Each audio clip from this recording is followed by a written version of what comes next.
Hi എല്ലാവർക്കും നമസ്കാരം.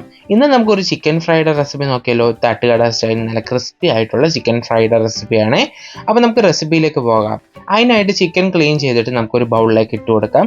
ഇനി ഇതിലേക്ക് നമുക്ക് മുളക് പൊടി, അരിപ്പൊടി, മഞ്ഞൾപ്പൊടി, കുരുമുളക് പൊടി, ഗരം മസാല, ചില്ലി ഫ്ലേക്സ്, ഇതിലേക്ക് ആവശ്യത്തിനുള്ള ഉപ്പ് ചേർത്ത് കൊടുക്കാം. കൂടെ തന്നെ ഇതിലേക്ക് കുറച്ച് പെരുംജീരകവും ചേർത്ത് കൊടുക്കാം. അതിൻ്റെ കൂടെ തന്നെ ഇതിലേക്ക് കുറച്ച് വിനീഗർ ചേർത്ത് കൊടുക്കാം. ഇതിലേക്ക് കുറച്ച് വെള്ളം കൂടെ ചേർത്ത് കൊടുത്ത ശേഷം നമുക്ക് നന്നായിട്ടൊന്ന് മിക്സ് ചെയ്തെടുക്കണം. ഇതിലേക്ക് വെള്ളം ചേർത്ത് കൊടുക്കുന്നത് ഇതെല്ലാം കൂടെ നന്നായിട്ടൊന്ന് മിക്സ് ചെയ്ത് കൊടുക്കാനായിട്ടാണ്. അതുകൊണ്ട് തന്നെ വളരെ കുറച്ച് വെള്ളം ചേർക്കുക.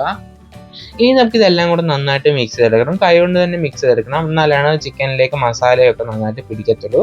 അതുകൊണ്ട് തന്നെ നമുക്ക് കൈ കൊണ്ട് നന്നായിട്ട് മിക്സ് ചെയ്ത് കൊടുക്കണം. മിക്സ് ചെയ്ത ശേഷം നമുക്കിതൊരു 2 മണിക്കൂറോളം റെസ്റ്റ് ചെയ്യാൻ വെക്കണം. എന്നാലാണ് ചിക്കനിലേക്കൊക്കെ നന്നായിട്ട് ഉപ്പും മസാലയൊക്കെ പിടിച്ച് കിട്ടത്തുള്ളൂ. അതുകൊണ്ട് മിനിമം ഒരു 2 മണിക്കൂറെങ്കിലും ഇത് റെസ്റ്റ് ചെയ്യാൻ വെക്കണം. അപ്പോൾ നമുക്കിതൊരു 2 മണിക്കൂർ റെസ്റ്റ് ചെയ്യാൻ വേണ്ടി അടച്ച് മാറ്റി വെക്കാം. 2 മണിക്കൂറിന് ശേഷം നമുക്കിത് ഫ്രൈ ചെയ്തെടുക്കാം. ഇപ്പോൾ 2 മണിക്കൂറൊക്കെ കഴിഞ്ഞിട്ടുണ്ട്. ഒരു കടായിൽ നമ്മൾ വെളിച്ചെണ്ണ ഒഴിച്ച് ചൂടാക്കി അതിലേക്ക് ചിക്കൻ പീസസ് ഇട്ട് കൊടുത്തിട്ട് നമുക്ക് നന്നായിട്ട് വറുത്തെടുക്കാം. ഇപ്പോൾ ഞാൻ വെളിച്ചെണ്ണയിലാണ് വറുത്തെടുക്കുന്നത്. അപ്പോൾ വെളിച്ചെണ്ണ താല്പര്യമില്ലാത്തവർക്ക് ഓയിൽ യൂസ് ചെയ്യാവുന്നതാണ്.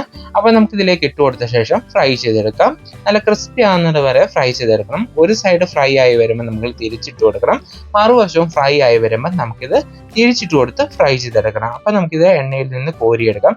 നല്ല ക്രിസ്പി ആകുന്നത് വരെ ഫ്രൈ ചെയ്തെടുക്കാം. ഒരു മീഡിയം ടു ലോ ഫ്ലെയിമിൽ ഇട്ടിട്ട് ഫ്രൈ ചെയ്തെടുക്കുക. അപ്പോൾ ഇത് ഒരു സൈഡ് ഫ്രൈ ആയി വന്നിട്ടുണ്ട്. നമുക്കിത് തിരിച്ചിട്ട് കൊടുക്കാം. അതിനുശേഷം നമുക്ക് മറുവശവും ഫ്രൈ ആയി വരട്ടെ.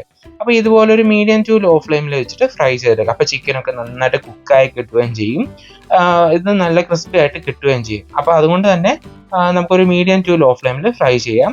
അപ്പോൾ ഇതിൻ്റെ മറുവശവും നന്നായിട്ട് ഫ്രൈ ആയി വന്നിട്ടുണ്ട്. ഇതിലേക്ക് കുറച്ച് കറിവേപ്പില, പച്ചമുളക്, വെളുത്തുള്ളി ചതച്ചതും കൂടി നമുക്ക് ഇതിലേക്ക് ചേർത്ത് കൊടുക്കാം. ഇതൊക്കെ ചേർത്ത് നല്ലൊരു ഫ്ലേവറാണ്.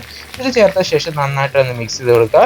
ഈ ചേർത്ത് കൊടുക്കുന്ന ഐറ്റംസ് ഒക്കെ നന്നായിട്ടൊന്ന് ഫ്രൈ ആയി വരുമ്പോൾ നമുക്കിത് എണ്ണയിൽ നിന്ന് കോരിയെടുക്കാം. അപ്പോൾ നമ്മുടെ ചിക്കൻ ഫ്രൈ ഒക്കെ ഇവിടെ റെഡി ആയിട്ട് വന്നിട്ടുണ്ട്. ഇനി നമുക്ക് അടുത്ത ബാച്ചും ഇതുപോലെ തന്നെ ഫ്രൈ ചെയ്തെടുക്കാം. അപ്പോൾ നമ്മൾ ചെറിയ ചട്ടിയാണല്ലോ വെച്ചിരിക്കുന്നത്.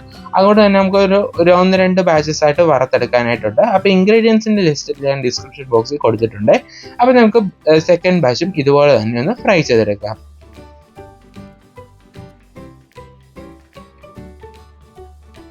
ഈ ഒരു ചിക്കൻ ഫ്രൈ എല്ലാവരും ഒന്ന് തയ്യാറാക്കി നോക്കണം. അതിനുശേഷം ഫീഡ്ബാക്ക് പറയാനായിട്ട് മറക്കരുത്. എല്ലാവർക്കും ഇഷ്ടപ്പെടും ഈ ഒരു ചിക്കൻ ഫ്രൈഡ് റെസിപ്പി. മിനിമം ഒരു 2 മണിക്കൂറെങ്കിലും ചിക്കൻ മാരിനേറ്റ് ചെയ്ത് വെച്ച ശേഷം മാത്രം ഇത് ഫ്രൈ ചെയ്തെടുക്കുക. അപ്പോഴാണ് കൂടുതൽ ടേസ്റ്റ് വരുന്നത്. ഓവർനൈറ്റ് വെച്ചാലും നല്ലതാണ് കേട്ടോ. അപ്പോൾ നമ്മുടെ ചിക്കൻ ഫ്രൈ ഇവിടെ റെഡി ആയിട്ടുണ്ട്. അപ്പോൾ എല്ലാവർക്കും നമ്മുടെ ഈ ഒരു തട്ടുകട സ്റ്റൈൽ ചിക്കൻ ഫ്രൈഡ് റെസിപ്പി ഇഷ്ടപ്പെട്ടെന്ന് പ്രതീക്ഷിക്കുന്നു. അപ്പോൾ നമുക്ക് നെക്സ്റ്റ് റെസിപ്പിയായി വീണ്ടും കാണാം. Thanks for watching.